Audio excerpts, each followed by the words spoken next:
Good afternoon. We're back with another episode of the Lord of the Rings LCG Progression Series. And today it's a card review of the Black Serpent Adventure Pack. So let's take a look. The hero is Fastrid. He is 9 threat, 1, 2, 3, 3 health. After Fastrid defends an enemy attack, return it to the staging area to reduce your threat by 2. Limit once per phase.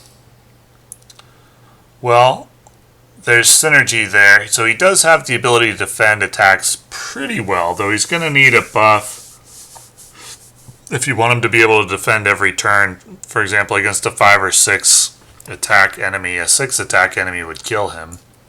5 attack enemy would be at risk of killing him, and we see those relatively commonly. So he's going to need additional cards if you want him to be able to do that every round. Usually returning an enemy to the staging area is a bad thing. So this hero only makes sense in a deck in which returning an enemy to the staging area is a good thing, and that would generally be a deck that includes something like Haldir, Dunhere, Éomer perhaps, that can attack the staging area. So you have Fastrid defend, return a card to the staging area, reduce threat by 2, and then you can attack it with like Éomer or, well, a version of Éomer that hasn't been released yet, but Dunhere or Haldir. Would that deck be any good? You could build around it.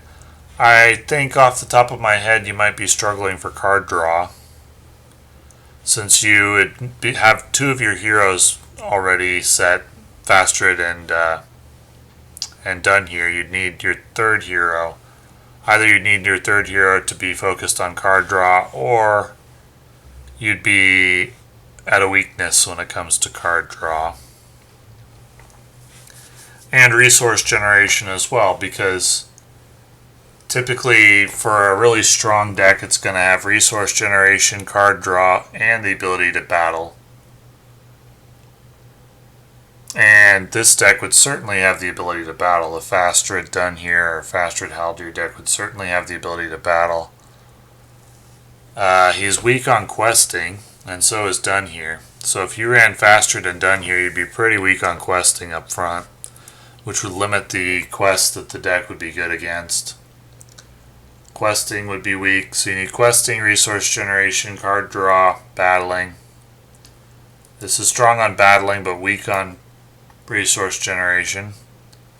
Or it's going to be weak in some area, right? It's going to be weak on questing because you're running 2 heroes that have only 1 willpower.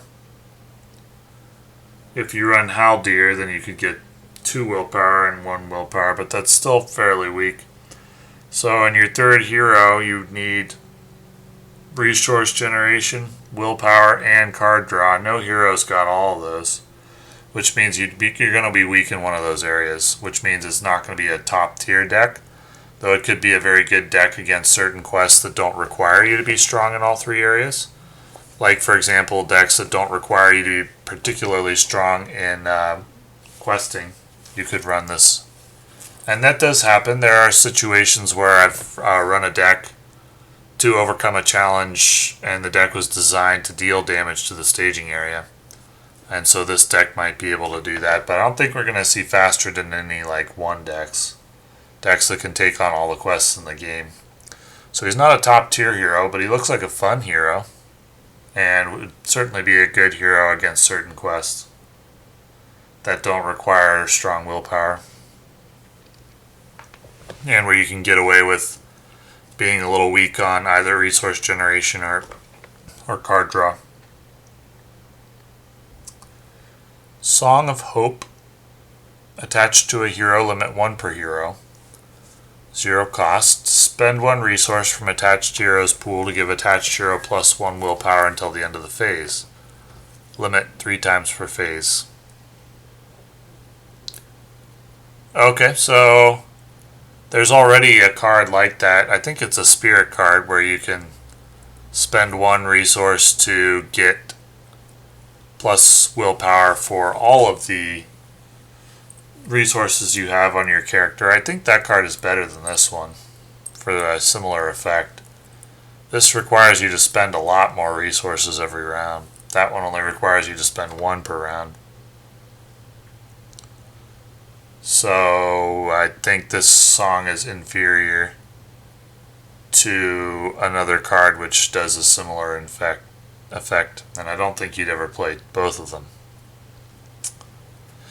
Burst into song, 2 cost, ready each hero with a song attachment. Okay, so that's the reason why Song of Hope is a little weaker than a currently existing card, because they're going for some song synergy. I mean, okay, so you get 3 songs set up. I don't think there are 3 strong songs though. So you'd be playing lackluster cards in order to make this work. And even when you do make it work, it's not going to like win you the game, considering it only works on your heroes. This seems like a fun deck to me. The song deck. Defender of Care Andros.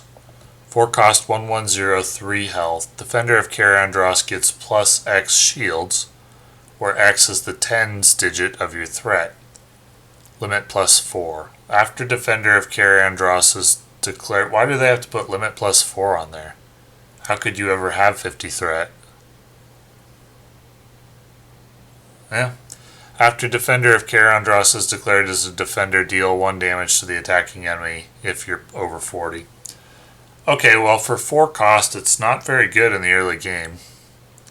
But let's say you played this in a high threat deck where you're starting at 30, so you pay 4 cost and you get 1/1/3/3. And then later in the game you get 1/1/4/3. At 1/1/3/3 for 4 cost, it's not very good. It's underpowered. At 1/1/4/3 with 1 damage dealt to the attacking enemy, it's above average. So you get below average until you get to 40 threat, and then you get above average after, so I guess it depends on how quickly your deck is getting to 40 threat.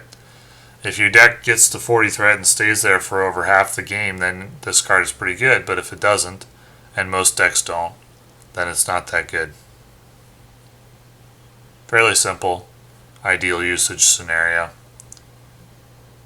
With Gondor Synergy, it becomes a little more playable, but it runs into the same problem that every high-cost tactics card does, which is that you can really only afford to play 1 per tactics deck, because you just never really...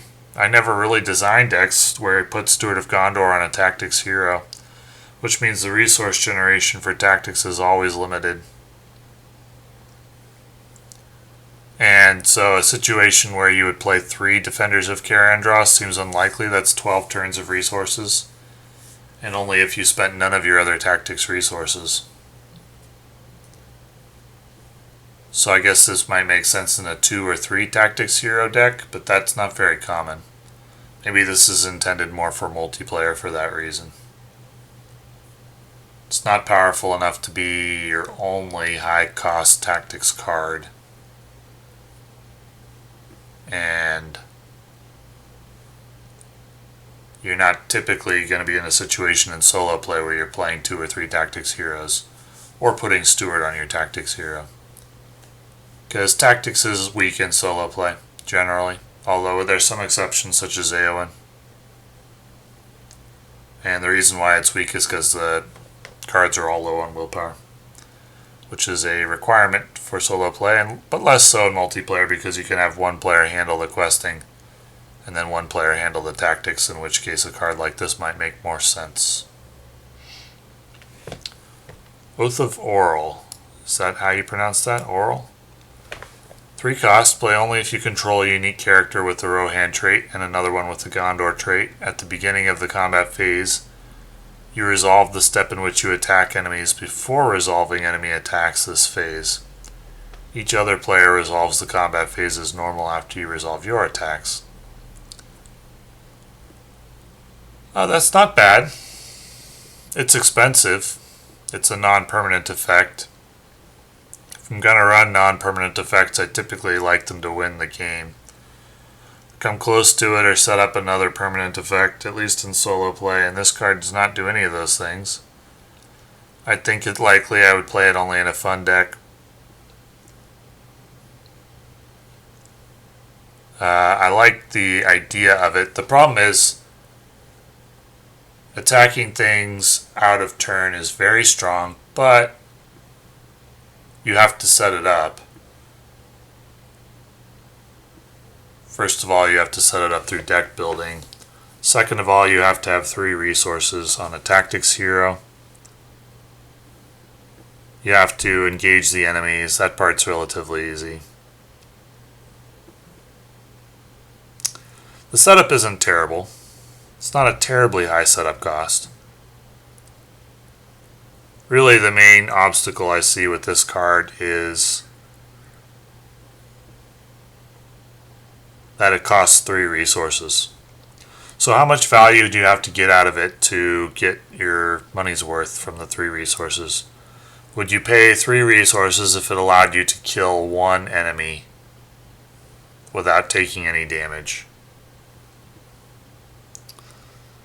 I mean, would I rather kill 1 enemy, or would I rather play a 3-cost card that defends well? That could take the attack and then we could kill the enemy normally. Then I'd have the 3-cost card that defends well for the rest of the game. So I think you'd have to kill at least 2 enemies with this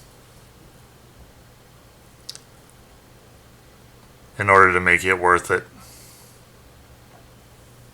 Preferably 3 to make it really good. The issue with that in solo play is that you're just not engaging 2 enemies that often. So this card's probably going to sit in the hand a lot, or when you play it, you're going to find it a little lackluster. It's a fun card, I think, a fun thematic card, and that seems to be the theme of this adventure pack so far. Songs, song synergies, team-up cards. So far, every team-up card I've seen seems like fun thematic cards, but not especially strong. Defender of Karandros, which is more multiplayer. So this seems like a very fun, focused adventure pack. Fastrid seems like a fun hero, but not a top-tier one. Top tier meaning, at this point in the game cycle, going to go into decks to beat the hardest quests in the game, or has a good chance of beating a lot of different difficult quests. I haven't seen a card like that so far this adventure pack, but I've seen a lot of fun cards. In particular Fastrid, but the song deck could be fun, thematic. Team up cards seem like they'd be fun. Just in the case of this one, too expensive and too hard to get a really strong usage out of it in solo play, because you just don't engage multiple enemies that much, and I don't think it's very good against just 1 enemy. Although it could be against like a certain enemy that has like a really devastating attack that you really don't want to deal with. This could help you to solve that particular problem. So it could see usage for specific challenges, but probably wouldn't just go in every deck.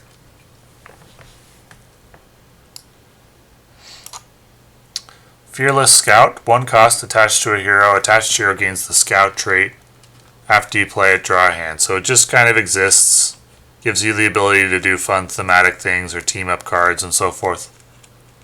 It's on theme for this adventure pack, which is kind of a fun thematic theme. Not much more to say about any of these cards, the warrior one or I think there was one other one that I can't remember, but not much to say about them except that it enables some fun thematic decks, and haven't seen it enable anything really, really good yet. It's possible, but so far this card would be on theme for this adventure pack, which is just fun thematic cards. Rally the West, 1 cost, 6 progress to complete. Limit 1 copy in the victory display. While this quest is in the victory display, each hero gets +1 willpower. Well, +3 willpower for 1 cost seems great, at the cost of needing to spend a turn to do it. The issue is you're not usually questing with all 3 heroes. Usually you're only questing with 2, and you leave 1 back for battling. And 1 cost for 2 willpower is okay, but 1 cost for 2 willpower that takes 6 progress to complete is not really okay, and 0% chance of getting any use out of the duplicates. I don't think this is very good. I don't think I would play it. I think it's lackluster. Unless I really got synergy out of completing a lot of different side quests, I think this is a lackluster card, because typically you're only questing with 2 heroes, and 1 cost for 2 willpower isn't that great, especially when it's going to take you a turn of questing to get it.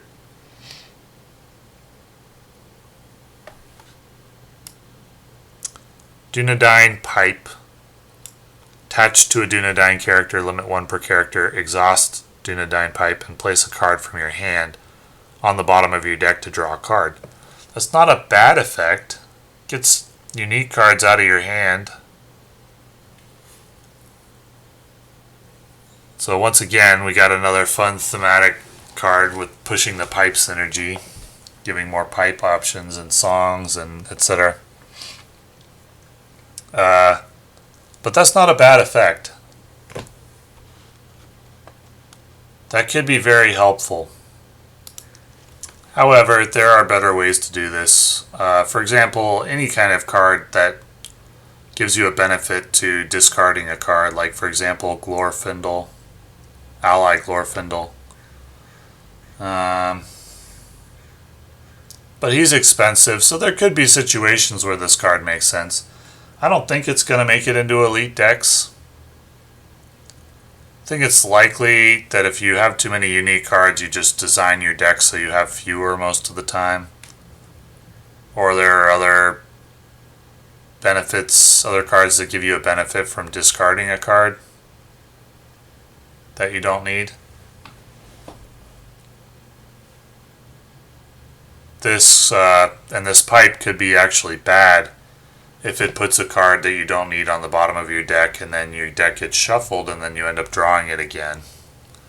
That's not great. That's much, much worse than discarding a card that you don't need.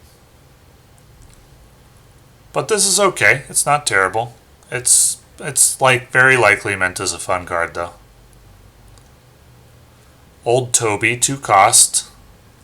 Pipe Weed, draw 1 card for each pipe you control, heal 1 damage for each hero with a pipe attachment. Okay, on theme for the adventure pack.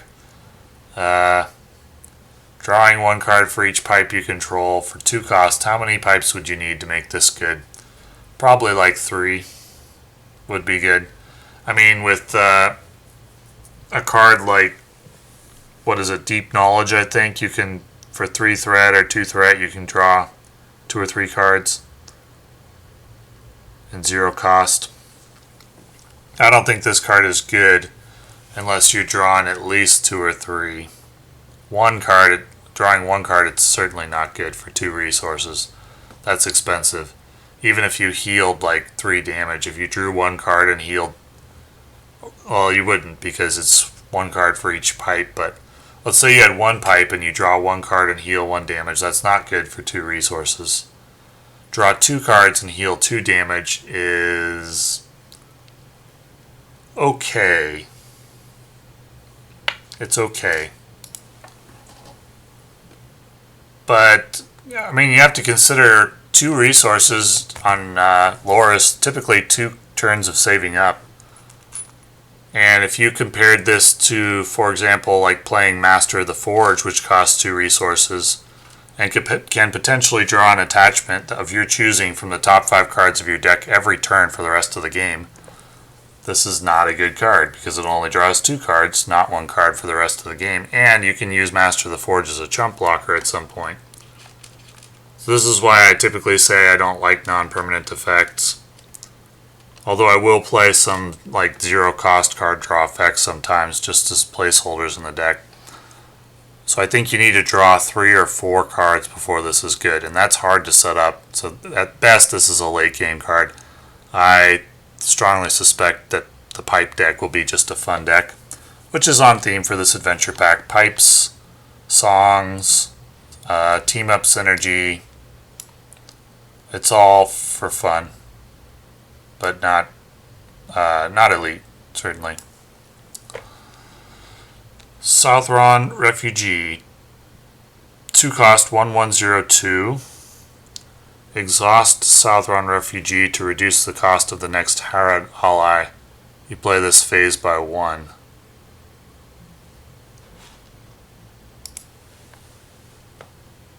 So this action, exhaust Southron Refugee to reduce the cost of the next Harad ally. You play this phase by 1. Well, if you're going to be playing a lot of Harad allies,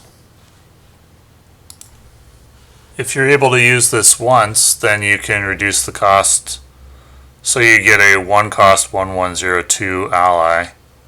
It's neutral, that helps you get it out. So let's say you play this in the Harad allies that are good, you're trying to pay for Jubiar, Firial, and Yazan. They all cost 5, so let's say you get this turn 1 and you play it. Well, you're not going to be able to get any of those Harad allies out turn 1. Turn 2, if you played this, you'd have like 4 resources left, but it's not going to... You still have to save up 4 all from 1 sphere. So with just one of these out, it's still kind of a late game card in that you don't really get its benefit until the late game, except unless you're running Khalil Tribesmen, and you can use this to help get those out cheaper. There's a little synergy here. There's just not enough cheap Harad allies, though, to make it a really strong deck. It's still, even with this card, it gets off to a pretty slow start. And this card's probably meant to rectify that a little bit, but it doesn't rectify it enough to make the Harad synergy really strong. In terms of playing like an all-Harad deck, now there's still cards, Jubiar and Firial, that are going to see play in many, many very strong decks, just without synergy. You just play them for their own value, and you play them without synergy. But this card isn't going to see play just paired with one of those without any other synergy.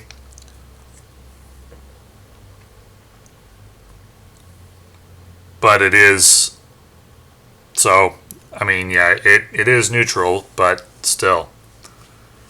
It helps a little with the Harad deck, the main issue with it, which is lack of early game plays, but not enough.